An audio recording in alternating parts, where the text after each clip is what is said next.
بسم الله الرحمن الرحيم وَلْتَكُنْ مِنْكُمْ أُمَّةٌ يَدْعُونَ إِلَى الْخَيْرِ وَيَأْمُرُونَ بِالْمَعْرُوفِ وَيَنْهَوْنَ عَنِ الْمُنْكَرِ وَأُولَئِكَ هُمُ الْمُفْلِحُونَ. மேலும் மக்களை நன்மையின் பக்கம் அழைப்பவர்களாகவும் நல்லதை கொண்டு மக்களை ஏவுபவர்களாகவும் தீயதிலிருந்து மக்களை விலக்குபவர்களாகவும் உங்களிலிருந்து ஒரு கூட்டத்தார் இருக்கட்டும். இன்னும் அவர்களே வெற்றி பெற்றோர் ஆவர். இன்னல் ஹம்தலில்லாஹ் நஹ்மதுஹு வ நஸ்தஈனுஹு வ நஸ்தக்ஃபிருஹு வ நஊது பில்லாஹி மின் ஷுரூரி அன்ஃபுஸினா வ மின் ஸய்யிஆத்தி அஅமாலினா من يهده الله فلا مضل له ومن يضلل فلا هادي له واشهد ان لا اله الا الله وحده لا شريك له واشهد ان محمدا عبده ورسوله اما بعد. அன்புள்ள சகோதரர்களே, நாம் வாழ்ந்து கொண்டிருக்கக்கூடிய இன்றைய இஸ்லாமிய சமூகத்துடைய சூழல், இன்றைய இந்த இஸ்லாமிய சமுதாயத்துடைய சூழலில் இஸ்லாமிய சமுதாய பற்றிய எதிர்ப்பு கூறல், இவைகள் பற்றி குர்ஆனும் சுன்னாவும் எங்களுக்கு என்ன சொல்கிறது என்பதை பற்றி சுருக்கமாக இந்த இடத்திலே நான் உங்களுக்கு விளங்கப்படுத்தலாம் என்று நினைக்கின்றேன். இன்றைக்கு நாம் ஒரு பெருந்தொகையினராக 150 கோடிகளை தாண்டிய மக்களாக நாம் இந்த உலகத்திலே வாழ்ந்தாலும் கூட முஸ்லிம் சமுதாயத்துடைய எண்ண ஓட்டத்திலும் உள ஓட்டத்திலும் பதிந்திருக்கக்கூடிய எத்தனை விஷயங்களை கேட்டாலும் மாற்ற முடியாத மாறாத என்கின்ற அளவில் பதிந்திருக்கக்கூடிய ஒரு அம்சம்தான் நாம் இப்பொழுது தோல்வியுற்ற நிலையில் இருக்கிறோம், மனவிரக்தியில் இருக்கிறோம். இஸ்லாமிய சமுதாயம் ஒரு மிகப்பெரிய பலகீனமான கட்டத்திலே இருந்து கொண்டிருக்கிறது. திருப்பி இந்த இஸ்லாமிய சமுதாயம் எழுச்சி பெறும், திருப்பி இந்த சமுதாயம் வளரும், திருப்பி இந்த இஸ்லாமிய சமுதாயம் தலை துவங்கும் என்பதெல்லாம் என்றைக்கு நடக்கப் போகிறதோ என்கின்ற ஒரு வேதனை மனமோட்டம் இஸ்லாமிய சமுதாயத்துடைய மக்களிலே எல்லோருடைய உள்ளத்திலும் வித்தியாசமின்றி இருந்து கொண்டிருப்பதை நாங்கள் பார்க்கிறோம். அன்புள்ள சகோதரர்களே, இந்த வீழ்ச்சிக்கான காரணிகள், இதற்கான பின்னணிகள், இன்றைய எமது நிலைக்கான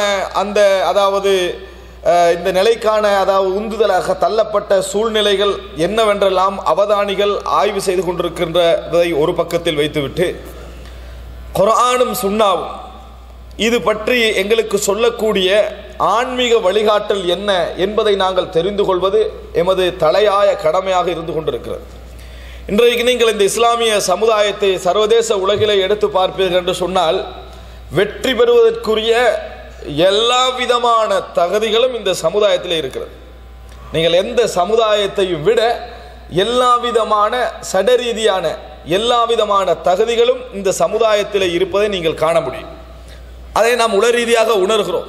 நாம் வாழுகின்ற நாட்டில் இருந்து இன்னும் உலக ரீதியாக எங்கெல்லாம் முஸ்லிம்கள் விரிந்து வாழ்கிறார்களோ அந்த இடங்களை வைத்து நாங்கள் உணர்கிறோம். இன்றைக்கு இந்த சமுதாயத்திலே மிக உச்சகட்ட வளர்ச்சியிலும் மிக உச்சகட்டமான இடத்திலும் இருக்க வேண்டிய ஒரு சமுதாயம் என்றால் அது இந்த இஸ்லாமிய சமுதாயம் தான். பொருளாதார துறையிலே எடுத்துக்கொண்டீர்கள் என்று சொன்னால் இந்த இஸ்லாமிய சமுதாயம் மிகப்பெரிய வளங்களோடு வாழ்ந்து கொண்டிருக்கிறது என்பதில் சந்தேகம் கிடையாது. அல்லாஹுடைய மிகப்பெரிய நியமத்தின் காரணமாக சிறுபான்மையாக முஸ்லிம்கள் வாழ்கிறார்களே, அந்த சிறுபான்மையாக வாழக்கூடிய இடத்திலும் ஒரு வளத்தை அல்லாஹ் தஆலா என்ன செய்திருக்கிறான், வைத்திருக்கிறார். அவர்கள் சிறுபான்மையாக வாழுகிறார்கள், ஆனால் அவர்கள் வாழக்கூடிய நிலத்துக்கு அடியில் அல்லாஹ் தஆலா ஒரு செல்வத்தை என்ன செய்கிறான், வைத்திருக்கிறான். இப்படி உலகத்திலே பல இடங்களில் பார்க்கலாம். சைனாவை நீங்கள் எடுத்துக்கொண்டீர்கள் என்று சொன்னால் சைனாவுடைய மேற்கு பகுதியில் சின்ஷியாங் இன்றைக்கு அழைக்கப்படக்கூடிய அன்றைய காலத்திலே மிக முக்கியமான மாநிலமாக இருந்த துர்கிஸ்தான், அஷர்கியா என்று அழைக்கப்படுகிறது, கிழக்கு துர்கிஸ்தான், அது சின்ஷியாங் என்ற சைனாவுடைய 5 மாநிலங்களில் ஒரு மாநிலம். அதில் பெரும்பான்மையானவர்கள் முஸ்லிம்கள், அதிலே முஸ்லிம்கள். அங்கேதான் பெட்ரோலியம் என்ன செய்கிறது, கிடைக்கிறது, கேஸ் கிடைக்கிறது என்கின்ற இடத்தை அல்லாஹ் தஆலா என்ன செய்திருக்கிறான், வைத்திருக்கிறான். அதனால் சைனாவுடைய அரசாங்கம் மிகவும் கவனமாக இருக்கக்கூடிய பிரதேசம் எது, அந்த பிரதேசம் தான். பர்மாவிலே ரோஹிங்கியாவை எடுத்துக்கொண்டீங்கன்னு சொன்னால் ரோஹிங்கியர் முஸ்லிம்கள் வாழக்கூடிய மேற்கு பகுதியில் தான் பெட்ரோலியத்துக்கான வாய்ப்பை அல்லாஹ் என்ன செய்திருக்கிறான், வைத்திருப்பதை பார்க்கிறோம். அப்போ வள ரீதியாக எடுத்துக்கொண்டீர்கள் என்று சொன்னால் இந்த இஸ்லாமிய சமுதாயம் இன்றைக்கு எல்லா விதமான நெருக்கடிகளை எதிர்கொள்ளக்கூடிய ஒரு தகுதியில் என்ன செய்கிறது, வாழ்ந்து கொண்டிருக்கிறது. பொருளாதார ரீதியாக, நில ரீதியாக ஒற்றுமைப்படுவதற்கான நல்ல வாய்ப்புள்ள ஒரு சமுதாயம் இந்த இஸ்லாமிய சமுதாயம். சனத்தொகை எடுத்துக்கொண்டீர்கள் என்று சொன்னால் 160-170 கோடிகளை தாண்டக்கூடிய ஒரு பெரும் எண்ணிக்கை கொண்ட ஒரு சமுதாயம் இது. அப்படி என்று சொன்னால் இன்றைக்கு அவதானிகளால் அல்லது அதாவது இஸ்லாத்தை விட்டு கொஞ்சம் தூரமாக இருந்து கொண்டு இஸ்லாத்துடைய வீழ்ச்சிகளை ஆய்வு செய்யக்கூடிய அல்லது மெட்டீரியலாக சடரீதியாக இஸ்லாமிய வீழ்ச்சிக்கான காரணி என்ன என்று இந்த சமூக உளவியல் என்கின்ற அடிப்படையில் ஆய்வு செய்யக்கூடியவர்களுடைய பார்வைகளை நீங்கள் எடுத்துக்கொண்டீங்கன்னா எதை முதலாவது சொல்வார்கள் தெரியுமா? முதலாவது அவர்கள் எதை முன்வைக்கிறார்கள் என்று சொன்னால் அதையும் மார்க்கமில்லாத பார்வையால் தான் முன்வைக்கிறாங்க. எப்படி? முதல் பணக்காரரை பார்த்தீர்களா? முஸ்லிம்களில் இல்லை, முஸ்லிம்களில் இல்லை. அப்ப இஸ்லாமிய வீழ்ச்சிக்கு முதலாவது காரணம் என்ன? முதலாவது பணக்காரர் முஸ்லிம் சமுதாயத்தில் இல்லாதது. கல்வித்துறையில் நீங்க பார்த்தீர்களா? விஞ்ஞானிகள் எடுத்து பார்த்தீர்களா? அதில் முன்னோடியாக முஸ்லிம்கள் இல்லை. எனவே இஸ்லாமிய சமுதாயத்துடைய வீழ்ச்சியில காரணம் என்ன? கல்வித்துறையில் உள்ள அந்த விஞ்ஞான துறையில் உள்ள ஆரம்பத்தில் முதலிடம் பிடிக்கக்கூடியவர்களாக முஸ்லிம்கள் இல்லை. சர்வதேச விஷயங்களில் தீர்மானிக்கக்கூடிய முடிவெடுக்கக்கூடிய திறனில் முஸ்லிம்கள் இல்லை. இப்படி பல தீர்வுகளை நீங்க பல பிரச்சனைகளை முஸ்லிம்களுடைய வீழ்ச்சிகளுக்கு காரணமாக சொல்லுவதை நம்மளாம் வாசிக்கிறோம், படிக்கிறோம். சிலருக்கு அதையே ஒரு எண்ண கருவாக இருந்து கொண்டிருக்கிறது. ஆனால் வீழ்ச்சிகளை முதலாவது இஸ்லாத்தை விட்டு வெளியேறாமல், இஸ்லாத்திற்கு வெளியே இருந்து ஆய்வு செய்யாமல் இஸ்லாத்துடைய அந்த பார்வையிலே நாம் ஆய்வு செய்வோம் என்று சொன்னால் இவர்கள் பட்டியலிடுகிறார்கள் இஸ்லாமிய சமுதாயத்துடைய வீழ்ச்சி என்பது. அதுதான் இஸ்லாமிய சமுதாயத்துடைய வீழ்ச்சிக்கே காரணம். முதலாவது புரிந்து கொள்ள வேண்டும். எதை அவர்கள் பிரச்சனையாக சொல்கிறார்களோ, எதை அவர்கள் தீர்வு இல்லை என்று சொல்கிறார்களோ, இந்த இடத்திலெல்லாம் நாம் இல்லை என்று சொல்கிறார்களே, அதுதான் முதன்மையான காரணம் என்பதை என்ன செய்ய வேண்டும், புரிந்து கொள்ள வேண்டும். உதாரணமாக ஒரு விஷயத்தை மட்டும் நான் சொல்லிவிட்டு இஸ்லாத்துடைய பார்வைக்கு வருகிறேன். என்ன சொல்கிறார்கள்? அதாவது கல்வித்துறைகள் சம்பந்தமாக ஆர்வம் ஊட்டுகிற நேரத்தில் இந்த துண்டு பிரசுரத்தை வெளியிட்டிருந்தார்கள். என்ன? முஸ்லீம் பணக்காரர்கள், நமது ஊரில் நம்ம நாட்டில் உள்ள முஸ்லீம் பணக்காரர்கள் என்று எடுத்துக்கிட்டீங்கன்னா ஒரு முஸ்லீம் வந்து எத்தனாவது பணக்காரர் லிஸ்ட்டில் வரான்னு சொன்னால் அவர் ஒரு 30வது 35வது லிஸ்ட்டில் வரான். ஆனால் முதலாவது 2வது 3வதுலாம் அந்நிய மதத்தவர்கள் இருக்கிறார்கள் அப்படி என்றான். இஸ்லாத்துடைய கொள்கையை ஒழுங்கா பின்பற்றினான்னா அவன் கடைசியாவது பணக்காரனாக தான் என்ன செய்யலாம், வரலாம். இஸ்லாத்துடைய கொள்கையை ஒழுங்கா பின்பற்றினான்னா அவனால் ஒரு நாள் என்ன செய்யலாது, முதல் பணக்காரன் என்ற லிஸ்ட்டை பிடிக்க முடியாது. ஏன் பிடிக்க முடியாதுன்னா இஸ்லாம் வந்து பொருளாதாரத்தை சேமிப்பதை விட செலவழிப்பதை தான் என்ன செய்கிறது, வலியுறுத்துகிறது. தனது கஜானா காலியாகினாலும் இஸ்லாமிய சமுதாயத்துக்கு அதன் ஊடாக ஏதாவது நன்மை பயக்க முடியும் என்றால் அதை இஸ்லாம் என்ன செய்கிறது, வலியுறுத்துகிறது. அன்சார்கள் முதல் நிலையில் இருப்பதற்கான காரணமாக அல்லாஹ் தஆலா சொல்லுகிற நேரத்தில் வயுசிரூன அலா அன்ஃபுஸிஹிம் வலவ் கான பிஹிம் ஹஸாஸா, தங்களுக்கு தேவை இருந்தாலும் மற்றவர்களை அவர்கள் என்ன செய்கிறார்கள், முற்படுத்திக் கொள்கிறார்கள் என்று அல்லாஹ் தஆலா சொல்றான். இந்த தர்பியாவில் சிறிய வயதிலிருந்தே குழந்தைகளை வளர்த்தெடுத்து இந்த தர்பியாவில் உலகம் நிரந்தரமில்லை, உலகத்தில் சேமிப்பு நிரந்தரமில்லை, உலக வாழ்க்கை நிரந்தரமில்லை, மரணத்துக்கு பின்னால் தான் உண்மையான வாழ்க்கை, இது ஒரு வாழ்க்கையே கிடையாது அப்படி என்று சின்ன வயதிலேயே ஊட்டி 20 வயசுல அவனுக்கு உலகத்தில் முதலாவது பணக்காரனா வாண்டா எப்படி நடக்கும்? நம்ம கொடுக்கிற தர்பியாவே என்ன, சேமிக்காத தர்பியா. அவன் சேமித்தாலும் மனசை உறுத்தக்கூடிய தர்பியா, அவன் செலவழித்தாலும் சரியாக செலவழித்தேனா என்று நினைக்கக்கூடிய தர்பியா. அப்படி இருக்கிற நேரத்தில் உலகத்தில் முதலாவது லிஸ்ட்ல வர முடியாது. அதுக்கு நிறைய வஞ்சகங்கள், பொறாமைகள், கஷ்டங்கள், மற்றவனை ஏற்று பிழைக்கக்கூடிய குணங்கள் எல்லாம் வரணும். அது இருந்தால்தான் அதை அடுத்த முறை தக்க வைக்கவும் வேணுமே. இந்த வருஷம் வந்து சரி வராது, அடுத்த வருடம் என்ன செய்யணும், அதில் தக்க வைக்கணும். அப்ப இப்படியான நிலைமைகள் என்ன செய்யும், உருவாகும். ஆனா இஸ்லாமிய சமுதாயத்துக்கு வெளியே இருந்து இஸ்லாமிய சமுதாய ஆர்வலர்கள் தான், ஆனா இஸ்லாமிய அறிவு இல்லாமல் இதை ஒரு வீழ்ச்சிக்கான காரணியாக பட்டியலிடுவதை என்ன செய்கிறோம், பார்க்கிறோம்.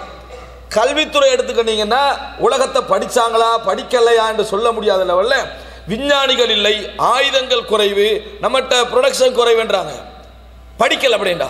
இஸ்லாமிய சமுதாயத்தில் விஞ்ஞானிகள் இருக்கிறார்களா இல்லையா என்பதை படிக்கவில்லை. இஸ்லாமிய சமுதாயத்துடைய ஒட்டுமொத்த சமுதாயத்தானே பேசுறோம். ஆயுத பலம் என்ன என்றதை என்ன செய்யல, படிக்கல. இன்றைக்கு ஆயுத பலம் பணம் கொடுத்து நினைத்த முறையில் ஆயுதத்தை வாங்க முடியக்கூடிய நாடுகளாக எந்த நாடு இருக்குது, முஸ்லிம் நாடுகள் தான். முஸ்லிம் நாடுகள் தான் என்ன செய்கிறது, இருக்கின்றன என்பதை என்ன செய்யல, அவர்கள் புரிந்து கொள்ளவில்லை. எல்லா வகையிலும் பொருளாதாரம் தானே முதலாவது ஒருவனை கல்வியில் வளர்த்தெடுப்பதற்கு, ஒருவனை சமூக வளத்தில் வளர்த்தெடுக்கிறதுக்கு, ஆயுதத்தில் வளர்த்தெடுக்கிறதுக்கெல்லாம் முதலாவது என்ன? பொருளாதாரம். பொருளாதாரம் ஒரு சமுதாயத்தில் அதிகமாக இருந்தால் அதையெல்லாம் ஈஸியாக செஞ்சிடலாம், உருவாக்கி விடலாம். அன்புள்ள சகோதரர்களே, நினைச்சு பாருங்க. இப்போ உதாரணத்துக்காக நமது நாடுகளிலே கல்வித்துறை சம்பந்தமாக பேசுகிற நேரத்தில் எதை யோசிக்காம பேசுறாங்க? இப்போ முஸ்லிம் சமுதாயத்தில் வைத்தியர்கள் உருவாக வேண்டும், நல்ல சிந்தனை. முஸ்லிம் சமுதாயத்தில் டாக்டர்ஸ்மார் உருவாகணும். அதற்கு மெயினாக எதை சொல்வார்கள்? இந்த பிரசவத்தோடு சம்பந்தப்பட்ட வியோஜிக்கு நிறைய என்ன செய்யணும்? உருவாக வேண்டும். பெண் வியோஜிக்கள் இருந்தால்தான் என்ன செய்யலாம்? பெண்களுக்கு இந்த பிரசவங்கள் பார்க்கிறது, அது சம்பந்தமான விஷயங்களை முறையாக நாம் செய்து கொள்ளலாம். இப்படி சொல்லக்கூடிய முஸ்லிம் சமுதாயத்தில் உள்ள யாராவது முஸ்லிம் ஆண்கள் வியோஜி ஆகக்கூடாதுன்னு ஃபத்வா கொடுத்தாங்களா? முஸ்லிம் ஆண்கள் வியோஜி ஆகக்கூடாது, ஏன்னா அது பெண்களோடு சம்பந்தப்பட்ட வேலை அப்படி என்று யாராவது ஒரு ஃபத்வா கொடுத்தாங்களா? கொடுக்கல. அப்ப என்ன பின்னணி? சரியாக யோசிச்சு தீர்ப்பு சொல்லிக்கிறாங்களான்னு பார்த்தா இல்லை. சரியாக யோசித்தேன்னு சொன்னால் பெண்களுடைய மகப்பேரை இந்த மாதிரி பிரசவங்களை யார் பார்க்கணும்? பெண்கள் பார்க்க வேண்டும் என்பதற்காகத்தான் முஸ்லிம் பெண்களை நாங்கள் வியோஜி துறையில் படிக்க வைக்கிறோம். சரி, தூர சிந்தனையில் இது உருவாக்கப்பட்டிருக்கிறது. அப்போ ஒரு தீர்ப்பு என்ன சொல்லணும்? ஆண்கள் யாரும் வியோஜி அந்த துறை என்ன செய்ய வேண்டாம், எம்ப்ரியாலஜியில் அந்த துறையை யாரும் படிக்க வேண்டாம்னு சொல்லணுமா இல்லையா? அதுக்கு யாரும் சொல்ல ரெடி இல்லை. அதுவும் படிக்கட்டும், அதையும் படிக்கட்டும். அதுல உள்ள ஒரு 100 பேரை எடுத்து பெண்களை உருவாக்க வாய்ப்பு இருக்குதா இல்லையா? அதை யாரும் சொல்லவில்லை. அப்ப என்ன நடக்குது தெரியுமா? இஸ்லாமிய சமுதாயத்திலே முன்வைக்கப்படக்கூடிய தீர்வுகள் எல்லாம் அவரவர்கள் வீட்டில் இருந்து அல்லது 4 பேர் இருந்து யோசிச்சு போட்டு நாளைக்கு எழுதுகிற கட்டுரைகள் மாதிரி என்ன செய்து விட்டன, ஆகிவிட்டன. அன்புள்ள சகோதரர்களே, ஒரு சமுதாயத்தை பற்றி பேசுகிறோம் என்கின்ற முதல் கவனம் நம்மகிட்ட இருக்கிறோம். நம்ம எழுதுவதற்கு முன்னால, பேசுவதற்கு முன்னால, அந்த சமுதாயத்தில் ஒரு வழிகாட்டலை முன்வைப்பதற்கு முன்னால நாம் ஒரு சமுதாயத்தை பற்றி பேசுகிறோம் என்கின்ற முதல் கவனம் நம்மிடத்தில் என்ன செய்ய வேண்டும், இருக்க வேண்டும். இந்த கவனம் இல்லாமல் இந்த மாதிரி பார்வையில பார்த்தாங்கன்னு வைங்களே, நிறைய இப்படித்தான் விளங்கும். ரசூல் ஸல்லல்லாஹு அலைஹி வஸல்லம் சொன்னார்கள், யாராவது ஒருவர் இதா ஹலக்கன் நாஸ், மக்கள் எல்லாம் நாசமாகி விட்டார்கள், அழிந்து விட்டார்கள், வீழ்ச்சியில இருக்கிறார்கள் என்று பொத்தாம்பதுவாக சொல்வார்களாக இருந்தால் ஃபஹுவ அஹ்லகுஹும், அவர்தான் அவர்களிலேயே மிகவும் நாசமாக போன வேண்டாம். ரசூல் ஸல்லல்லாஹு அலைஹி வஸல்லம் அவர்தான் அவர்களிலேயே மிகவும் நாசத்துக்கு தகுதியானவர். அப்படின்னா என்ன? இந்த பார்வை ஒரு நாளும் வரக்கூடாது. இந்த பார்வை ஒரு நாளும் வரக்கூடாது. சமுதாயத்துக்கு தீர்வு சொல்லுகிற நேரத்தில், சமுதாயத்துடைய வீழ்ச்சிகளை அளக்கிற நேரத்தில் அவர்கள் எங்களுக்கு எந்த மூளையை அதாவது உருவாக்கி ஆர்டிபிஷியலாக உருவாக்கி தந்திருக்கிறார்களோ அதை வச்சு இந்த சமுதாயத்தை என்ன செய்யக்கூடாது, நாங்கள் பார்க்க கூடாது. சமுதாய ரீதியாக அன்புள்ள சகோதரர்களே, இன்றைய இஸ்லாமிய சமுதாயத்தை எடுத்துக்கொண்டீங்கன்னு சொன்னால் ரசூல் ஸல்லல்லாஹு அலைஹி வஸல்லம் சுருக்கமாக நீங்கள் உலக ரீதியாக பலம் இழந்திருக்க மாட்டீர்கள் என்று ரசூலுல்லாஹ் சொல்றாங்க. ரசூல் ஸல்லல்லாஹு அலைஹி வஸல்லம் அவர்கள் சொல்லுகிறார்கள் முன்னறிவிப்பிலே, வீழ்ச்சியை எங்கிருந்து நம்ம ஆய்வு செய்யணும்? அல்லாஹ்வுடைய வழிகாட்டல். இந்த உலகத்திலேயே கணிப்பீட்டையும் எல்லா விஷயங்களையும் அப்படியே நுணுக்கமாக சொல்ல முடிந்தவன் யார்? அல்லாஹ் ரப்புல் ஆலமீன் தான். அவனால் தான் அது சிறந்த முறையில் சொல்ல முடியும். காரணம், அவன் எல்லா பகுதிகளையும் அறிந்தவன். ரசூலுல்லாஹி ஸல்லல்லாஹு அலைஹி வஸல்லம் அவர்கள் சொல்லுகிறார்கள், நமக்கெல்லாம் தெரிந்த ஹதீஸ், நாம் கேட்ட ஹதீஸ். ரசூல் ஸல்லல்லாஹு அலைஹி சொல்றாங்க என்ன? ததா அலைக்குமுல் உமம் கமா ததா அலா கஸஅத்திஹா قالوا அவ மின் கில்லத்தின் நஹ்னு யௌம இது யா ரசூலல்லாஹ். எப்படி சாப்பாட்டு தட்டுக்களை நோக்கி சாப்பிடுவதற்காக வருவார்களோ அதுபோன்று இந்த இஸ்லாமிய சமுதாயத்தை நோக்கி எதிரிகள் என்ன செய்வார்கள், வருவார்கள். காலு, அவர்கள் கேட்டது நபி தோழர்கள் என்ன தெரியுமா? லௌகீக ரீதியான ஒரு கேள்வி கேட்டார்கள், மெட்டீரியல் ரீதியான ஒரு கேள்வி கேட்டார்கள். என்ன? நாங்கள் உலகத்தில் கொஞ்சம் பேராக இருப்போமே, அதுதான் காரணமா, அதுதான் காரணமா அப்படின்னு கேட்டார்கள். ஒரு சனத்தொகை ஒரு சமுதாயத்தில் குறைந்திருப்பது தான் அந்த சமுதாயத்துடைய கல்வி வீழ்ச்சிக்கு முதல் காரணம், பொருளாதார வீழ்ச்சிக்கு முதல் காரணம். அந்த சமுதாயத்திலே எல்லா விதமான திறமையின்மைக்கு முதல் காரணம் சனத்தொகை என்ன செய்யறது, சுருங்கிக்கிறது, கொஞ்சம் இருக்கிறது. சனத்தொகை கொஞ்சம் இருந்தால் முடிஞ்சது. அதனால தான் யுத்த காலத்துக்குள்ள முதல் நிபந்தனை என்ன? ஆயுதங்கள் எல்லாவற்றையும் விட எதிர்த்தரப்புல எத்தனை பேர் இருக்கிறன்றதுதான் முதல் நிபந்தனை. முதல் நிபந்தனையே எதிர்த்தரப்பு எத்தனை பேர் இருக்கிறாங்க என்பதை வச்சு தான் என்ன செய்யணும், சண்டையே என்ன செய்யும், ஆரம்பிக்கும். முதலாவது எண்ணிக்கை ஆயுதம் அல்ல, நபர்கள் எத்தனை. இவ்வளவு வளர்ந்த பின்னாலும் கூட நபர்கள் எத்தனை. அதனால கேட்டாங்க, காலு அவ மின் கில்லத்தின் நஹ்னு யௌம இதின் யா ரசூலல்லாஹ், அன்றைய தினம் நாங்கள் கொஞ்சம் பேராக இருப்போமா? ரசூல் ஸல்லல்லாஹு அலைஹி வஸல்லம் சொன்னாங்க, இல்லை. காலு பல் அன்தும் கால பல் அன்தும் கஸீரூன், நீங்கள் அதிகமாக இருப்பீர்கள். நீங்கள் அன்றைய தினம் அந்த பிரச்சனை உங்களிடத்தில் இல்லை, நீங்கள் அதிகமாக இருப்பீர்கள், நீங்கள் தான் அதிகமாக இருப்பீர்கள் என்று சொல்கின்ற அளவில் பல் அன்தும் கஸீரூன், நீங்கள் அதிகமாக இருப்பீர்கள். அப்படி சொல்லிட்டு ரசூல் ஸல்லல்லாஹு அலைஹி வஸல்லம் சொன்னார்கள், வல யன்ஸிஅன்னல்லாஹு மின் குலூபி அதுவிக்குமுல் மஹாபத வல யக்திஃபன்னல்லாஹு ஃபீ குலூபிக்குமுல் வஹன். அல்லாஹ் தஆலா உங்கள் எதிரிகளுடைய உள்ளங்களிலிருந்து முஸ்லிம் என்ற மஹாபத்தை எடுத்து விடுவான் என்கின்ற அந்த கௌரவம் கலந்த அச்சத்தை அல்லாஹ் தஆலா எடுத்து விடுவான். முஸ்லிம் என்ற ஒரு கண்ணியம் இருக்குமே, அந்த கண்ணியத்தை அல்லாஹ் என்ன செஞ்சிருவான், எடுத்துருவான். வல யன்ஸிஅன்னல்லாஹ், யார் எடுக்கிறா? எந்த தீன், எந்த மார்க்கம் இறைவனுக்கு சொந்தமோ அந்த மார்க்கத்தை பின்பற்றுபவர்களை பற்றி அச்சத்தை யார் எடுக்கிறான்? அல்லாஹ்வே எடுத்துறான், அவனே எடுத்துருவான். வல யக்திஃபன்னல்லாஹு ஃபீ குலூபிக்குமுல் வஹன், உங்களது உள்ளங்களில் வஹனை போடுவான். எடுத்துட்டு எதிரிகளோட உள்ளத்திலிருந்து மஹாபத்தை எடுத்துருவான். எங்கட உள்ளத்துல என்ன போடுவான்? வஹனை போடுவான். அப்ப ரசூல் ஸல்லல்லாஹு அலைஹி வஸல்லம் கிட்ட சஹாபாக்கள் விளங்கி கேட்டாங்க, இப்ப வீழ்ச்சி வஹன்ல தான் இருக்குது. வீழ்ச்சி எதுல இருக்குது? வஹன்ல இருக்குது. காலு அமல் வஹனு யா ரசூலுல்லாஹ், அல்லாஹ்வின் தூதரே வஹன் என்றால் என்னன்னு கேட்டார்கள்.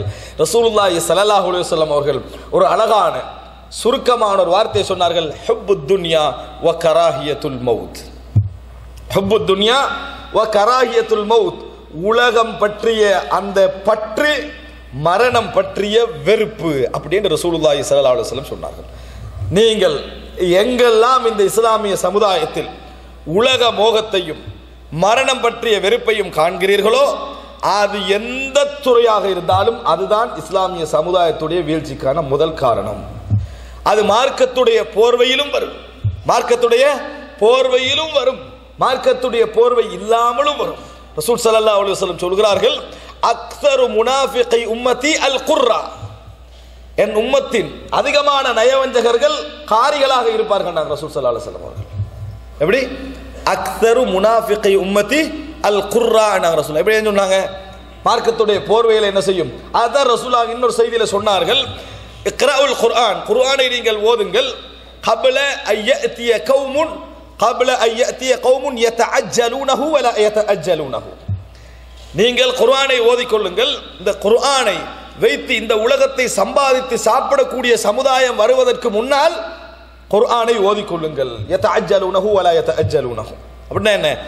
மார்க்கத்துடைய பேரால் வரும். அதைத்தான் அப்துல்லா இப்னு மஸ்ஊத் ரலியல்லாஹு அன்ஹு சொன்னார்கள். மறுமை நாளுடைய அடையாளங்கள் உண்டாக ரசூல் ஸல்லல்லாஹு அலைஹி வஸல்லம் சொன்னதாக, வல் சுமிஸத்தித் துன்யா பி உமூரில் ஆখিরাহ, மறுமை நாளுடைய காரியங்களை கொண்டு இந்த உலகம் சம்பாதிக்கப்படும். இந்த உலகம் என்ன செய்யும்? சம்பாதிக்கப்படும் என ரசூலுல்லாஹி ஸல்லல்லாஹு அலைஹி வஸல்லம் அவர்கள் சொன்னார்கள். அன்புள்ள சகோதரர்களே, அப்ப நினைத்து பாருங்கள், இந்த சமுதாயத்தில் தீன், ததையுன், மார்க்கப்பற்று இவர்களிடத்தில் தான் இருக்கிறது, இவர்கள் தான் வழிகாட்டிகள் என்று சமுதாயம் மார்க்கத்துடைய மேன்மையான பகுதிகளை யாரிடத்தில் ஒப்படைத்திருக்கிறது? இந்த சமுதாயத்தில் இல்மு படித்தவர்களை, இந்த சமுதாயத்தில் மார்க்கம் படித்தவர்களை, இந்த சமுதாயத்தில் மார்க்க வழிகாட்டுகள் என்று நம்பக்கூடியவர்களை தான் ஒப்படைத்திருக்கிறது. அங்கேயே முதலாவது கோளாறு உண்டாகும் என்று ரசூல் ஸல்லல்லாஹு அலைஹி வஸல்லம் சொல்றாங்க. என்ன உண்டாகும்? அதை வச்சே உலகத்தை என்ன செய்வார்கள்? தேடுவார்கள். அதை வைத்தே உலகத்தை சம்பாதிப்பார்கள். அப்ப முதலாவது என்ன காரணம்? ஹுப்புத் துன்யா, உலக மோகம் வந்தா குர்ஆனும் பிசினஸ் ஆகும், ஹதீஸும் பிசினஸ் ஆகும், மார்க்கமே என்ன செய்யும்? பிசினஸ் ஆகிவிடும். ஹுப்புத் துன்யா, உலக மோகம் வந்தா அங்கே கெட்டுவிட்டால், அந்த லைன் கெட்டுட்டேன்னு வைங்களேன், அவர்கள் மூலம் வழிநடத்தப்படக்கூடிய மக்கள்கிட்ட எது போய் சேரும்? அதுக்கு ஏற்றது போன்ற சிந்தனைகள் தான் என்ன செய்யும்? போய் சேரும் என்பதை நாங்கள் புரிந்து கொள்ள வேண்டும். அன்புள்ள சகோதரர்களே, எனவே உலக மோகம் இருக்கிறதே, இது போன்ற ஒரு நச்சுத்தனமான வேலை கிடையாது. அதனால் இந்த பகுதிகளை, இந்த சர்வதேச உலகத்திற்கு எதிராக யூஸ் பண்ணக்கூடிய திட்டங்களை சிறந்த முறையில் வகுக்கக்கூடியவர்களாக பின்னணியில் இருக்கக்கூடியவர்கள் யூதர்கள். யாருக்கும் அதில் சந்தேகம் கிடையாது. யூதர்களை பொறுத்த வரைக்கும் திட்டமிடுவதிலே மிக சிறந்தவர்கள் என்பதை குர்ஆனும் சொல்கிறது, ஹதீஸும் என்ன செய்கிறது? சொல்கிறது. இவர்கள் இந்த சமுதாயத்திலே கட்டவிழ்த்து விட்ட மிக முக்கியமான பகுதிகள் தான் இந்த என்டர்டெயின்மெண்ட் என்ற பகுதி. எது? அதாவது பொழுதுபோக்குவதற்காக என்னதெல்லாம் செய்ய முடியுமோ அது. ஒரு காலத்தில் என்டர்டெயின்மெண்ட் சின்ன பிள்ளை விளையாடுற விஷயமா இருந்தது. இப்போ எது வரைக்கும் போயிட்டு பெரியவர்களுடைய பங்களிப்பு அதில் அதிகமாகின்ற பகுதி அளவுக்கு என்ன செஞ்சுட்டு போய்விட்டது. மார்க்கத்தை எடுத்தாலும் எதை எடுத்தாலும் பொழுதுபோக்கு என்கின்ற அம்சங்களாக மாறுகின்ற அளவில் உலக பற்றின்மையை நீங்கள் என்ன செய்யலாம்? பார்க்கலாம். ரசூல் ஸல்லல்லாஹு அலைஹி வஸல்லம் எந்த அளவுக்கு சொல்றாங்கன்னா, உலக பற்றின்மை முஸ்லிம் சமுதாயத்திட்ட, அது உலக பற்று முஸ்லிம் சமுதாயத்திட்ட எப்படி வளரும் தெரியுமா? மௌத்த விரும்புறானே அவன்கிட்ட உலக பற்றின்மை என்ன செய்யாது? இருக்காது. மௌத்த விரும்புறானே, மௌத்த விரும்பின அர்த்தம் என்ன? மௌத்த விரும்பினா அவன் உலகத்தை வெறுக்கிறான்னு அர்த்தம். அவனிடத்திலும் கூட எதிர்க்காது. உலகத்தை வெறுக்கிற தன்மை இருக்காது. மௌத்தை விரும்புறவன்றையும் அவ்வளவுக்கு வளர்ந்து போயிருக்க. யாரை கண்டுபிடிக்கிறது, எப்படி அடையாளம் காண்றது? ரசூலுல்லாஹ் சொன்னாங்க, யமுர்ருல் ரஜுலு பிகப்ரி அஹீஹி ஃபயகூலு யா லைதனி மகான வலைஸ பிஹி இல்லா வலைஸ பிஹி ஹுப்புல் ஆখিরা. ஸல்லல்லாஹு அலைஹி வஸல்லம் சொல்றாங்க, ஒரு மனிதன் தன் சகோதரனுடைய கபருக்கு பக்கத்தால் நடந்து போவார். சொல்லுவார் என்ன தெரியுமா, யா லைதனி மகானா, நான் இந்த அதாவது கபருவாசியாக நான் இருந்திருக்க கூடாதா, நான் மௌத்தாக இருக்க கூடாதா, அவர் இருக்கிற இடத்துல நான் இருந்திருக்க கூடாதா அப்படின்னு சொல்றவர்கிட்ட எவ்வளவு ஈமானிக்க நம்ம நினைப்போம். ரசூலுல்லாஹ் சொல்றாங்க, அவனுக்கு மறுமை பற்றி எந்த சிந்தனையும் கிடையாது, மறுமை பற்றிய எந்த சிந்தனையும் கிடையாது. ஆனா அவன் என்ன நினைக்கிறான், நான் மௌத்தாக இருக்க கூடாதான்னு சொல்லுவான். எதற்கு காரணமா சொல்லுவான், அவ்வளவுக்கு உலகத்துல மூழ்கிட்டான், மூழ்கி மாட்டிட்டான். மாட்டின பின்னால மௌத்து நல்லவன் நினைக்கிறான். இதனாலதான் சொல்லுவான், உலகம் ஆனான்னு அவனுக்கு ஏன் மாறும் தெரியுமா, அவ்வளவு உலகத்தை அனுபவிச்சிருப்பான். அதுல மாட்டி இதுல மாட்டி அவனுக்கு கடன் இவனுக்கு கடன் இறுகி ஒன்று வழி இல்லாம மௌத்தாகினா நல்லன்னு நினைப்பான். எதனால் நினைக்கிறான், உலக மோகத்தால் மௌத்தை விரும்புவான், உலக மோகத்தால் மௌத்தை விரும்புவான். அதுதான் மறுமையினாளுடைய அடையாளம். ரசூலுல்லாஹி ஸல்லல்லாஹு அலைஹி வஸல்லம் அவர்கள் சொன்னார்கள். அன்புள்ள சகோதரர்களே, ரசூல் ஸல்லல்லாஹு அலைஹி வஸல்லம் சொல் தஸ்லீமுல் ஹாஸ், குறிப்பிட்டவர்களுக்கு சலாம் சொல்லுதல் எதன் காரணமாக உண்டாகுது, பொருளாதார முகத்தின் காரணமாக என்ன செய்கிறது, உண்டாகிறது. அப்ப ரசூல் ஸல்லல்லாஹு அலைஹி வஸல்லம் இதை சொல்லிவிட்டு பொதுவாக மட்டும் சொல்லல, பெரிய அடையாளங்களை சொன்னார்கள். எந்த அளவுக்கு என்று சொன்னால், ஃபுஷுவு திஜாரா, வியாபாரம் பெருகும், மனைவி கணவனுக்கு வியாபாரத்தில் உதவி செய்கின்ற அளவில். ஜும்மா நேரத்தில் நீங்கள் வியாபார ஸ்தலங்கள் என்ன செய்யக்கூடாது, வியாபாரம் நடக்கக்கூடாது, வைஃபை வச்சுட்டு போயிடுறது. என்னது, நான் தான் செய்யக்கூடாது, நீ செய்ய என்ன செய்யறது, போகக்கூடிய சூழ்நிலை இந்த சமுதாயத்தை நாம் என்ன செய்கிறோம், பார்க்கிறோம். அன்புள்ள சகோதரர்களே, அப்ப நன்றாக புரிந்து கொள்ளுங்கள், உலக மோகம் என்பது நம்ம தவ்வா களத்தில் இருக்கிறோம், மார்க்கத்தோடு சம்பந்தப்பட்டிருக்கிறோம், எங்கள்கிட்ட வராது நினைச்சிடக்கூடாது. இங்கிருந்தா முதலாவதே ஆரம்பிக்கும், இங்கிருந்து தான் முதலாவதே ஆரம்பிக்கேன். முன்மாதிரியான சமுதாயமாக எந்த சமுதாயத்தை பார்க்கிறார்கள், இந்த சமுதாயத்தை தான் இந்த இஸ்லாமிய சமுதாயத்திலே தவ்வா களத்துக்கு வெளியே நிற்கக்கூடியவங்க பார்க்கிறாங்க. இவங்களை வச்சுதான் நம்ம ஃபாலோ பண்ணணும். ஆனா இங்க இருந்தே என்ன செய்யும், இந்த உலகமோக பிரச்சனைகள் ஆரம்பிக்கும். அன்புள்ள சகோதரர்களே, எனவே இஸ்லாமிய சமுதாயம் மாற வேண்டும் என்று நினைக்கக்கூடியவர்கள், மன்னர்கள் மாற வேண்டும் என்று நினைக்கக்கூடியவர்கள், ஆட்சியாளர்கள் மாற வேண்டும் என்று நினைக்கக்கூடியவர்கள், இஸ்லாமிய பற்றுள்ள சமுதாயம் உருவாக வேண்டும் என்று நினைக்கக்கூடியவர்கள் கொஞ்சம் தமது வீடுகளை மாற்றுவதற்கான முதல் முயற்சியை எடுப்பார்கள் என்று சொன்னார். ஹுப்பு துன்யா, உலக மோகத்தை தனது வீடுகளில் இருந்து அகற்றுவார்கள் என்று சொன்னால், மரணம் பற்றிய வெறுப்பை தனது வீடுகளில் இருந்து அகற்றுவார்கள் என்று சொன்னால், ஒரு மாற்றத்தை என்ன செய்யலாம், காணலாம். அன்புள்ள சகோதரர்களே, இன்றைக்கு கல்வி கூட, ஒரு சிறுவனை பாடசாலைக்கு அனுப்பக்கூடிய பெற்றோர்கள் கூட முதலாவது மனதிலே பதிய வைக்கிறது உலக முகத்தை தான். ஒழுங்கா படி, வாப்ப வர்ற கஷ்டம் விளங்குது தானே, இது உனக்கு வரக்கூடாது, நாளைக்கு நீ கடன் இல்லாதவனாக உழைச்சி வரணும், என்னத்துக்கு நீ படிக்கிறாய் தெரியுமா என்பதை அவன் பதிஞ்சிட்டான். என்ன படிப்பு, நல்ல முறையில் வர. அதனால தான் நான் எல்லா ஆசிரியர் மாதிரி வகுப்புல கேட்பாங்க, என்ன உங்களுக்கு என்ன லட்சியம், ஒத்தனை ஆசிரியர் என்று சொல்ல மாட்டான். ஏன், அவர் படுற பாடம் பார்க்கிறான். அதனால ஒருவர் கூட என்ன சொல்ல மாட்டான், ஆசிரியர் என்று சொல்ல மாட்டான். அவன் இன்ஜினியரா அந்த ஸ்கூல்லையே அந்த ஃபேக்கல்டி அந்த படிப்பு இருக்காது.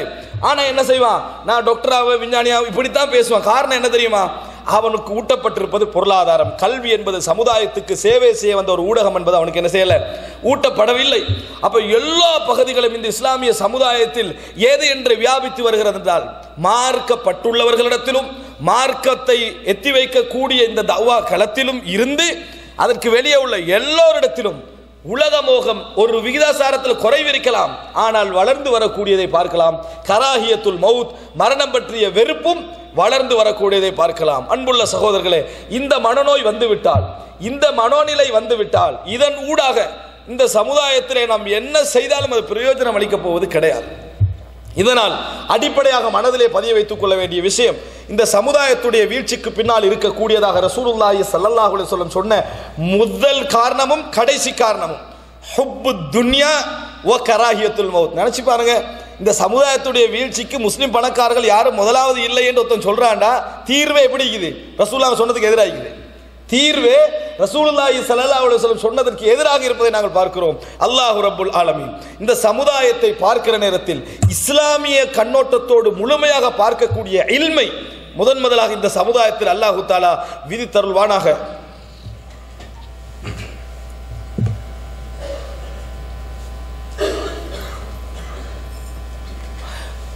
إن الحمد لله نحمده ونستعينه ونستغفره ونعوذ بالله من شرور أنفسنا ومن سيئات أعمالنا من يهده الله فلا مضل له ومن يضلل فلا هادي له وأشهد أن لا إله إلا الله وحده لا شريك له وأشهد أن محمدا عبده ورسوله أما بعد அன்புள்ள சகோதரர்களே, அல்லாஹ் ரப்புல் ஆலமீன் ரசூலுல்லாஹி ஸல்லல்லாஹு அலைஹி வஸல்லம் அவருடைய வாழ்க்கையில் அந்த 23 வருட காலத்திலேயே நிறைய படிப்பினைகளை என்ன செய்கிறான், இந்த ஈமானிய சோதனையில் ஏற்படுத்தி காட்டுகிறான். நபித்தோழர்கள் ஒரு குறிப்பிட்ட, அதாவது மக்காவுடைய வெற்றிக்கு பின்னால் அன்சாரி தோழர்கள் பேசிக்கொள்கிறார்கள். இப்பொழுது எங்களது முயற்சியின் காரணமாக, எங்களது உழைப்பின் காரணமாக, எங்களது செலவழிப்பு, எங்கள் தியாகத்தின் காரணமாக இஸ்லாம் இப்பொழுது என்ன செஞ்சுட்டு ஒரு இடத்தை அடைஞ்சிட்டு, இனி நம்ம கொஞ்சம் பிசினஸ் விஷயங்களை பார்த்துக்கொள்வோம் அப்படின்னு பேசிக்கொண்டார்கள்.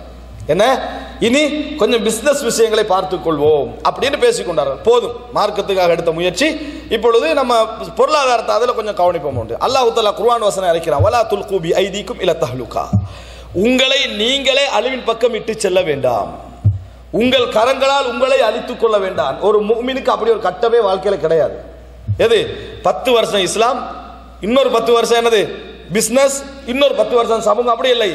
என்றைக்கும் மார்க்க ரீதியான சமூக உணர்வு மரணம் வரைக்கும் அவனுக்கு என்ன செய்யணும், இருக்கணும். வாழ்க்கையுடைய அந்த ஏற்றத்தாழ்வுகள் போய்கொண்டே இருக்கும். ஆனால் இந்த பகுதி என்ன செய்யணும், இருந்து கொண்டே இருக்க வேண்டும் என்பதனால் அல்லாஹு தாலா என்ன செஞ்ச அந்த வசனத்தை இறக்கினான். நபித்தோழர்கள் அல்லாஹு தாலா 3 சந்தர்ப்பங்கள், நீங்கள் எப்பொழுதுமே இந்த இஸ்லாமிய சமுதாயத்துடைய வீழ்ச்சி பெற்று வருகிற நேரத்தில் இந்த 3 சந்தர்ப்பங்களை எப்பொழுதும் யோசித்துக் கொள்ளுங்கள். ஒன்று பத்ர் யுத்தம், இரண்டாவது அஹ்ஸாப், மூன்றாவது ஹுனைன். இந்த 3 யுத்தமும் அல்லாஹு தாலா நபித்தோழர்களுக்கு கொடுத்த மிகப்பெரிய படிப்பினை என்ன தெரியுமா, ஈமான். பத்ர் யுத்தத்தில் உத்தா அவர்களுடைய ஏற்பாடுகள் மிக குறைவு, அவருடைய தயாரிப்புகள் மிக குறைவு, அவருடைய வளங்கள் மிக குறைவு. ஈமான் மலை அளவுக்கு இருந்தது, ஈமான் மலை அளவுக்கு இருந்தது. வாழ்வு இல்லை, எங்களுக்கு தேவை கிடையாது என்கின்ற லெவலில் என்ன செய்தது, அந்த ஈமான் இருந்தது. அல்லாஹு தஆலா சொல்றான், அந்த ஈமான் அதாவது அலிமல்லாஹு அன்ன ஃபீக்கும் தஅஃபன், உங்களுக்கு மத்தியிலே ஒரு பலகீனம் இருப்பதை அல்லாஹ் அறிந்து கொண்டான். அதனால் அல்லாஹு தஆலா ஹஃபஃப் என்ன செய்றான், குறைச்சிட்டான். உங்கள்கிட்ட அந்த பலம் இல்லை என்று அல்லாஹ் தஆலா சஹாபாக்களுடைய இறுதி காலத்தை அல்லாஹ் என்ன சொல்றான், ஆரம்ப கால ஈமானிய பலம் உங்களிடத்தில் இல்லை என்று அல்லாஹ் தஆலா சொன்னான். அன்புள்ள சகோதரர்களே, அன்றைக்கு 10 பேர் இருந்தா 100 பேர் என்றால், 10 பேர் இருந்தா நீங்க 100 பேரை சந்திப்பீங்க. இன்றைக்கு அப்படி இல்லை என்று அல்லாஹ் தஆலா, இன்றைக்கு அப்படி இல்லை. அல்லாஹ் உங்களுக்கு கடமை என்ன செய்கிறான், குறைக்கிறான் என்று அல்லாஹ் ரப்பல் ஆலமீன் சொல்றான். அஹ்ஸாப் யுத்தம் எப்படி சஹாபாக்களுடைய உள்ளத்துல உறுதி இருந்தாலும் அப்படியே எதிரிகள் எல்லாம் முழுமையாக சுற்றி வளைத்திருந்த காரணத்தினால முனாஃபிகீன்கள் கொஞ்சம் பேர் பேச ஆரம்பிச்சிட்டாங்க. என்ன, லா, அதாவது யா அஹ்ல யஸ்ரிப் லா முகாம லக்கும் ஃபர்ஜிஉ, ஏ மதீனா வாசிகளே முடிஞ்சது, போயிருங்க, இதோட உங்களோட லைஃப் என்னது முடிஞ்சது. முனாஃபிகீன்கள் சொன்னார்கள், கர்ரஹ உல இதீனுஹும், மார்க்கத்தை நம்பி ஏமாந்துட்டாங்க, மார்க்கத்தை நம்பி இப்படி உயிர் உடமை எல்லாத்தையும் என்ன செஞ்சிட்டாங்க, கொடுக்க ஆரம்பிச்சிட்டாங்க. அல்லாஹு தஆலா சொல்ற, நீங்கள் அதாவது அல்லாஹ்வை பற்றி லன்னல் ஜாஹிலியா, ஜாஹிலிய எண்ணங்கள் எல்லாம் உங்களுக்கு ஏற்பட்டது. எதன் காரணமாக, கிரௌட பார்த்து. ஆனால் பத்ர் யுத்தத்தில் அது ஏற்படல. பத்ர் யுத்தத்தில் உறுதியாக நின்றார்கள். ஆனால் அல்லாஹ் ரப்புல் ஆலமீனுடைய உதவி என்ன செய்தது, வந்தது. இரண்டாவது, மூன்றாவது என்ன தெரியுமா, ஹுனைன் யுத்தம். தோல்வி அல்லாஹ் ஆரம்பத்திலே கொடுத்தான். ஹுனைன் யுத்தம் இருக்கிறது, அது மக்கா வெற்றிக்கு பிறகுதானே. மக்கா வெற்றி வந்தவரோ 2 கூட்டத்தை பார்த்தா எப்படி இருக்கும், தகீஃப் ஹவாசின், இந்த கோத்திரத்தை பார்த்தா எப்படி இருக்கும், பெரிய ஒரு அச்சம் இருக்காது. அந்த நேரத்தில் அவங்க என்ன நினைச்சாங்கன்னு சொன்னால், இது முடிஞ்சது. அல்லாஹு தஆலா சொல்றான், அதாவது இஸ் அஜபத்கும் கஸ்ரத்துக்கும் ஃபலம் துக்னி அன்கும் ஷைஆ, உங்களது கிரவுட் உங்களுக்கு பெருமிதத்தை தந்தது. உங்களுக்கு ஏற்பட்டது என்ன தெரியுமா, உங்களோட கிரவுடின் மூலம் உங்களுக்கு பெருமிதம், நம்மளை யார் வெற்றி பெறுவது என்கின்ற ஒரு மனோநிலை உங்களுக்கு என்ன செய்தது, ஏற்பட்டது. உங்களுக்கு அது எந்த பிரயோஜனத்தையும் தரவில்லை, உங்களுக்கு அது எந்த பிரயோஜனத்தையும் தரவில்லைன்னு அல்லாஹ் தஆலா சொல்றான். யாரை பார்த்து சொல்றான், நபித்தோழர்களை பார்த்து சொல்கிறான். இன்றைக்கு எங்கெல்லாம் முஸ்லிம் சமுதாயத்துடைய ஆன்மீக பலத்தில் பலகீனம் வருகிறதோ அங்கெல்லாம் எமது நம்பிக்கை எமது கிரௌடுக்கு போயிருக்கும், எமது பொருளாதாரத்துக்கு போயிருக்கும், எமது விளம்பரத்துக்கு போயிருக்கும், எம் சமுதாய அறிமுகத்துக்கு போயிருக்கும். அந்த மன திருப்திக்கு மாறிட்டா பலகீனம் என்ன செய்யும், உள்ளே வரும். எங்கெல்லாம் இறைவன் தான் என்கின்ற அந்த வார்த்தை வாயில் மட்டுமல்ல, ஆள் மனதில் அப்படி உயிரோட்டமாக இரத்த நாளங்கள் எல்லாம் ஓடுவதை போன்று ஓடுகிறதோ அங்கெல்லாம் மிகப்பெரிய பலத்தையும் உறுதியை இந்த சமுதாயத்தை என்ன செய்யலாம், காணலாம். அன்புள்ள சகோதரர்களே, அது எவரிடத்திலே வரும், இறைவனுக்காக என்று வாழக்கூடிய மக்களிடத்தில் தான் இது போன்ற குணங்கள் வரும் என்பதை நாங்கள் தெரிந்து கொள்ள வேண்டும். எனவே இந்த சமுதாயத்துக்கு இன்றைக்கு முதல் தேவையானது என்ன தெரியுமா? ஈமான் பற்றிய இல்ம், ஈமான் பற்றிய அறிவு, ஈமான் என்னென்னதெல்லாம் செய்யும் என்பது பற்றிய அறிவு. ஈமான் என்னென்னதெல்லாம் இந்த சமுதாயத்தில் செய்யும், ஈமானிய பலம் எவ்வளவு மிக உயர்ந்தது என்பதை பற்றிய செய்திகள் என்ன செய்ய வர நினைத்து பாருங்கள் சகோதரர்களே. அப்துல்லாஹ் இப்னு முபாரக் அவர்கள் தவாப் செய்துவிட்டு தண்ணீர் குடித்துக் கொண்டார். அப்துல்லாஹ் இப்னு முபாரக் யார்? இந்த சமுதாயத்தில் மிகப்பெரிய மார்க்கறிஞர், மிகப்பெரிய முஜாஹித், மிகப்பெரிய போராளி, மிகப்பெரிய ஜாஹித், உலக பற்றின்மைக்கு முன்னுதாரணமாக சொல்லக்கூடிய அறிஞர்கள் அவர் ஒருவர். அவர் தவாப் செய்து ஃபிக்ஹை சொல்ல வருகிறேன், சின்ன விஷயமாக இருக்கலாம், அவங்களோட இல்ம் ஈமான் பற்றிய அறிவை சொல்ல வருகிறேன். தவாப் எல்லாம் செய்துவிட்டு தண்ணீர் உபயோக சம்சம் குடிக்கிற நேரத்தில் அவங்க பெரிய கிரௌட் வந்திருக்கும். அப்துல்லாஹ் முபாரக் யாருன்னு தெரிஞ்சிருக்குமா? தெரிஞ்சிருக்காது. அந்த இடத்துல அவங்க எல்லாம் என்ன செய்யறாங்க, அவர் தண்ணி குடிக்க போற நேரத்தில் மக்கள் எல்லாம் முட்டி மோதி அப்துல்லாஹ் இப்னு முபாரக் பக்கத்தில் என்ன செஞ்சிடறாரு, ஒதுக்கப்பட்ட ஒரு பக்கத்துக்கு அப்படியே என்ன செஞ்சிடறாரு, அலைக்கழிக்கப்பட்டுறாரு. அப்ப அவர் தன் நண்பரை பார்த்து சொல்றாரு, இதுதான் வாழ்க்கை, இதுதான் உண்மையான வாழ்க்கை, ஹாதா ஹுவல் ஐஷ், இதுதான் உண்மையான வாழ்க்கை, நாம நம்மட ஊர்ல வாழ்றோமே அது வாழ்க்கை கிடையாது என்று சொன்னார்கள். எப்படி சொன்னாங்க? அவங்களுக்கே இந்த knowledge வந்தது. ஏன் மனசுல வந்து சங்கடம் வரல? என்ன சொல்ற? ஹாதா ஹுவல் ஐஷ், இதுதான் வாழ்க்கை. எங்கெல்லாம் நீ அறிமுகமாகிறாயோ அது உனக்கு ஃபித்னா, எங்கெல்லாம் நீ அறிமுகமாகிறாயோ அது உனக்கு ஃபித்னா. இப்ப நீ வாழ்றாயே, இந்த இடத்துல நடந்ததே, இதுதான் உண்மையான வாழ்க்கை என்று சொன்னார்கள். அன்புள்ள சகோதரர்களே, அறிமுகத்தை ஃபித்னா என்று நினைத்தவர்கள் எங்கள் சமுதாயத்தில் எத்தனை பேர் இருக்கிறோம்? இல்லை. ஆனால் அவர்கள் விளங்கி வச்சிருந்தாங்க, எவ்வளவு அறிமுகமாகிறோமோ அது ஃபித்னா. இமாம் ஷாஃபி அவர்கள் சொன்னார்கள், நான் எழுதிய புத்தகத்துடைய அறிவெல்லாம் இந்த சமுதாயத்திலே பரவி நான் எழுதிய செய்தி மறைந்தால் எவ்வளவு நான் சந்தோஷப்பட்டிருப்பேன் என்று சொன்னார்கள். இந்த சமுதாயத்திலே நான் எழுதிய நூட்களுடைய அறிவெல்லாம் பரவி நான் எழுதியதாக என்ன செய்யக்கூடாது, அது வராது என்று இருந்தால் நான் எவ்வளவு சந்தோஷப்பட்டிருப்பேன். எதற்காக சொன்னார்கள்? இஹ்லாஸுக்காக. அப்துல்லாஹ் இப்னு உமர் ரலியல்லாஹு அன்ஹு அவர்கள் ஒரு தீனார் தர்மம் செய்கிறார்கள். தர்மம் செய்த பின்ன நேரத்தில் அவரது மகன் அங்கே இருக்கக்கூடிய ஒரு சகோதரர் சொல்லுகிறார், தக்கப்பலல்லாஹு மின்க், அல்லாஹு தஆலா இந்த தர்மத்தை உங்களிடமிருந்து ஏற்றுக்கொள்வானாக என்று சொன்னார்கள். சொன்னவுடன் அப்துல்லாஹ் இப்னு உமர் ரலியல்லாஹு அன்ஹு கண்ணீர் விட்டு அழுதார்கள். ஏன் நீங்க கண்ணீர் விட்டு அழுகிறீர்கள் இந்த துஆவுக்காக என்று கேட்ட நேரத்தில் சொன்னார்கள், வல்லாஹி, அல்லாஹ்வின் மீது ஆணையாக, லவ் அலிம்து அன்னல்லாஹ தக்கப்பல பின்னி தீனாரன் அவ் ஸலாத்தன் அவ் ஸதகத்தன் அவ் திர்ஹமன் ல அஹ்பப்துல் மௌத். அல்லாஹ் ரப்புல் ஆலமீன் என்னிடமிருந்து வாழ்க்கையில் நான் செய்த தொழுகைகள், நோன்புகள், இவைகளில் எல்லாம் ஒரே ஒரு தீனாரை மட்டும் அல்லாஹ் ஏற்றுக்கொண்டு விட்டான் என்ற அறிவு எனக்கு இருந்தால் நான் மரணத்தை விரும்பி இருப்பேன். ஏன் தெரியுமா? இன்னமா யதகப்பலுல்லாஹு மினல் முத்தகீன், அல்லாஹு தஆலா ஏற்றுக்கொள்வதெல்லாம் இறையச்சம் உடையவர்களிடம் இருந்துதான். எனவே ஒன்றை இறைவன் என்னிடம் இருந்து ஏற்றுக்கொண்டிருந்தால் என்ன அர்த்தம்? நான் முத்தகீன் என்ற அர்த்தம், நான் மரணத்தை விரும்பி இருப்பேன். அது கூட எனக்கு என்ன தெரியாது என்று சொன்னார்கள். எப்படி வாழ்ந்தார்கள், எப்படி சிந்தனை இருந்தது, எப்படி அவர்களுடைய மனோநிலை இருந்தது என்பதை நினைத்து பாருங்கள். இஹ்லாஸ் தான் அவர்களை எப்பொழுதும் மேலோங்க செய்து கொண்டிருந்தது. அப்துல்லாஹ் இப்னு முபாரக் அவர்கள், அவரிடத்திலே ஒரு மனிதர் பிச்சை எடுக்க வருகிறார். பிச்சை எடுக்கிற வர நேரத்தில் அவர் வந்து என்ன செய்றார், ஒரு தீனார் கொடுக்கிறார். கொடுத்த உடனே அவர் போன பின்னால பக்கத்துல ஒரு சொல்றாரு, அவருக்கே ஒரு தீனார் கொடுத்தீங்க, இவர குணம் என்ன தெரியுமா? பொரிக்காம சாப்பிட மாட்டாரு, கொலிட்டியா மட்டும் தான் சாப்பாடு, பிச்சையும் எடுப்பாரு, பொரிச்சு தான் என்ன செய்வாரு, சாப்பிடுவார் என்பது போல என்ன செய்யறாரு, முறையிடுறார். உடனே அப்துல்லாஹ் இப்னு முபாரக் சிந்தனை எப்படி மாற தெரியுமா? அப்படியா, அப்ப நான் ஒரு 2 தீனார் கொடுத்திருக்க வேண்டுமே அப்படின்னு சொன்னார்கள். அப்படி என்றால் இது அவருக்கு போதாம போகுமே, ஒரு 2 தீனார் கொடுத்திருக்க வேண்டும் என்று சொன்னார்கள். ஆனால் பக்கத்திலே நம்மளுக்கு பொருளாதாரத்தை தடுப்பதற்காக யாராவது தூண்டினால் பயப்படுகின்ற உள்ளங்கள் தான் இன்று அதிகமாக இருப்பதை நீங்கள் காணலாம். முரண்படுகின்ற உள்ளங்கள், மாறி ஈமானிய பக்கம் யோசிக்கின்ற உள்ளங்களை இந்த காலத்தை என்ன செய்ய முடியாது, அதிகமாக காண முடியாது. அன்புள்ள சகோதரர்களே, ஈமான் பற்றிய அறிவு வழங்கப்பட வேண்டும். அடிக்கடி நான் சொல்லக்கூடிய ஒரு விஷயம், அன்புள்ள சகோதரர்களே, அல் இல்மு பில்லாஹ் அல் இல்மு பி ஷரீஅத்தில்லாஹ், இதற்கு வித்தியாசம் இருக்கிறது. எப்படி?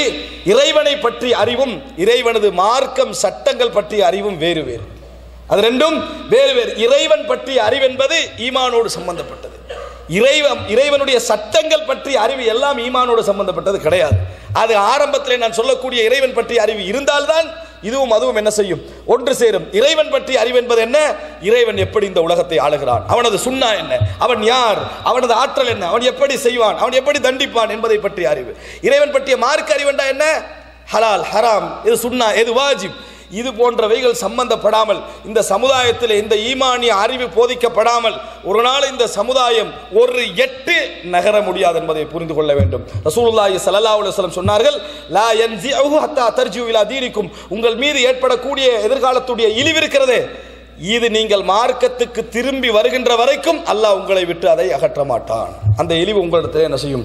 இருந்து கொண்டே இருக்கும். ஸல்லல்லாஹு அலைக்கும் துல்லன் லா யன்ஸிஉஹு ஹத்தா தர்ஜிஉ இலா தீனிக்கும் என்று சொன்னார்கள். அன்புள்ள சகோதரர்களே, அதனால் இயன்றளவு நமது குடும்பத்தில் இருந்தாலும் சரி, நமது சூழலில் இருந்தாலும் சரி, எப்பொழுதும் ஈமானிய அறிவை கொடுக்க நாங்கள் பழக வேண்டும். எப்படி மார்க்க அறிவை கொடுக்க பழகிறோமோ அதுபோல ஈமானுடைய பலம் இருக்கிறது, அந்த ஈமானிய பலம் பற்றிய அறிவை, இறைவனது அறிவை ஊட்டுவதன் மூலம் கொடுக்க பழக வேண்டும். அப்படி வளர்க்கப்படுகின்ற குழந்தைகளும் ஒரு சமுதாயமும் எம் சமுதாயத்தில் உருவாகும் என்றால் மட்டும்தான் இஸ்லாமிய சமுதாயத்துடைய வீழ்ச்சி உயருமே மாறுமே தவிர மற்றபடியான எந்த மாற்றத்தை இந்த சமுதாயத்தில் நாம் எதிர்பார்க்க முடியாது. அல்லாஹ் ரப்புல் ஆலமீன் சிறந்த ஒரு எழுச்சிமிக்க சமுதாயமாக நாம் கண்முன்னாலே இந்த இஸ்லாமிய சமுதாயத்தை பார்ப்பதற்குரிய அந்த முயற்சியையும் வாய்ப்பையும் எம் அனைவருக்கும் தந்தருள் பாலிப்பானாக.